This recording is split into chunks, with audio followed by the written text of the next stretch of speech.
Is it true about the smoke? Auschwitz, August 1944.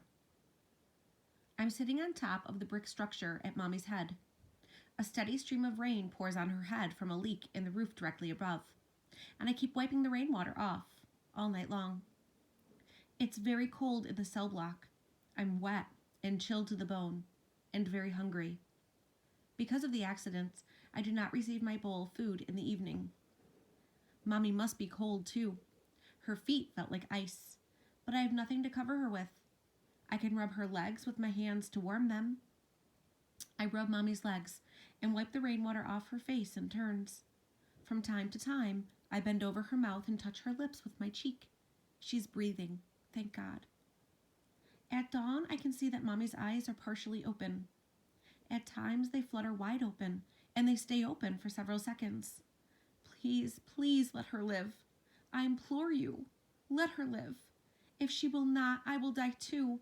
I cannot go on without her. I must leave Mommy and line up for cell appel. The block of the testa informs me that Mommy cannot stay in the cell block. I must remove her to the revier.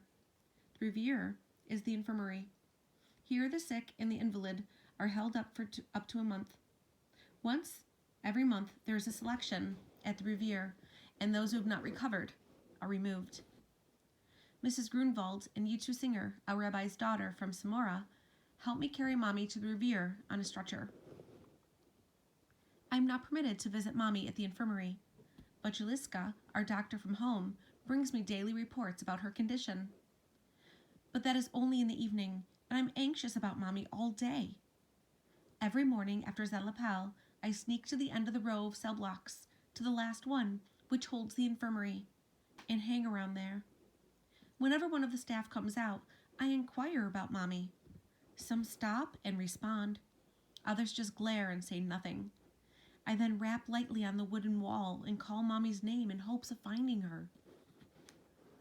Once a patient answers and says that Mommy's bed is further on and that Mommy is alive. Thank God. Soon I find the exact spot where Mommy's bed is standing. Rapping on the wall and repeatedly calling to her, I hope to raise Mommy from her stupor and stimulate her to speak. All of a sudden, I notice a loose knot in the wooden wall. As I am poking it, the knot gives way and falls in. I peek inside and can see the top of Mommy's head quite nearby. Mommy, I call in ecstasy. Mommy, I can see your head. Mommy answers. Her voice is tired but distinct. Her words, slow, halting, form a question. Ellie, come, my little Ellie, how are you? I cannot answer. Tears choke me. This is Mommy as I know her. She has recovered her speech. She has recovered her old self. Daily I linger near the infirmary, waiting for the right moment to sneak to the knothole and speak to Mommy.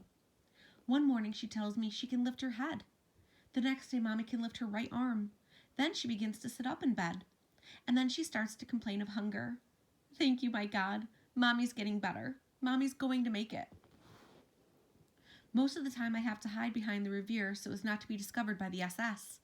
Sometimes I can speak only a few words to Mommy. If I notice a guard approaching, I disappear like lightning, but those few words sustain me for the rest of the day. One morning, as I'm talking to Mommy through the knothole, an SS guard grabs me by the shoulder and marches me to the command barrack. This is it. This is the end. How will I be executed? Will they shoot me? Send me to the gas chamber? I am not shot. I receive a punishment. I'm ordered to kneel on the gravel in front of the command barrack for 24 hours without food or drink. The command barrack is far from the cell blocks, right at the entrance of the camp. The carpet of sharp black grit upon which I have to kneel stretches to the barbed wire fence. I have to kneel facing the fence.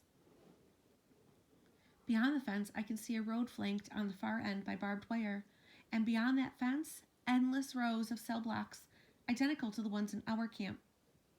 From the spot where I kneel, I can look down the road in both directions and see infinite rows of cell blocks like ours, covering miles and miles, as far as the eyes can see. The immense proportion of Auschwitz strikes me for the first time. Never before had I had a chance to see this. A world of barracks and barbed wire. The road is busy with constant traffic.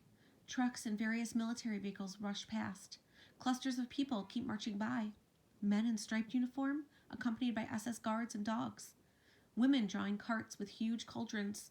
Others carrying huge cauldrons on thick wooden bars across their shoulders. Women and men in varying degrees of malnutrition. There are some who can barely walk, and it seems they are going to collapse any moment. Others seem like darkened skeletons, yet they walk upright without faltering. No one looks to the side. Not one of them takes notice of me. They move as if animated by a magnet pulling them into one direction, straight ahead. Suddenly a marching column appears. Men and women and children. They are marching in rows of 5. Women with hair. Women wearing colorful clothes, some with hats on. Men and young boys and little children. A little girl is clutching a doll. Their faces are white, without blisters and sores. They walk fast, breathless, afraid. But they walk like people, nervous and alert. They are not robots animated by an unseen external force. They are people moved by a force within. They must have just arrived in Auschwitz. From the outside, they still wear the expressions of the free. They have not yet acquired the posture of the inmate. How different they are. Some people glance at the barbed wire in my direction.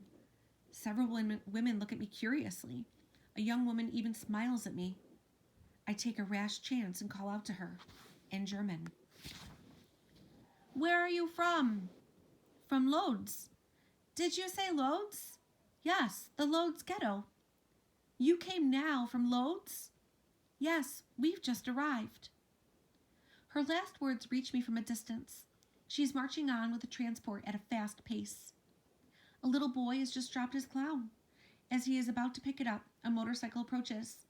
An older boy who holds the little boy's other hand gives him a tug, and the little boy marches on, without his clown. The clown, dirty yellow, remains at the roadside. The columns march on, row after row after row, and then they are gone. All's quiet, and the dust settles. Then traffic resumes, but the clown lies still in the sunshine. My dear God, the little children, the little girl with the doll, the little boy with his clown, and all the others, the little children of our transport 3 months ago, a lifetime ago. Where are they all? Where did they march? Where are these men, women, and children marching? From where I kneel, I can see the smoke not too far away. I've seen it all morning. I've smelled it all night. Dear God, have mercy. The older inmates have told me that our camp was adjacent to the crematorium, and that the smoke smarting our eyes, our throats, our lungs, is the smoke of burning bodies. Is it true, dear God? Is it true that the little children are trampled underfoot in the gas chamber? Is it true that the stronger adults struggle like wild animals to reach pockets of air high up and trample the weaker ones and the little children? They told us over and over again, so we should stop screaming when we heard it, so we should believe it. I'm getting dizzy from the heat. The sun is high and strikes my bare scalp with relentless fury. I'm very thirsty. The sun's glare is blinding. My throat is dry. The sun? I can't bear the sun. My dear God, have mercy.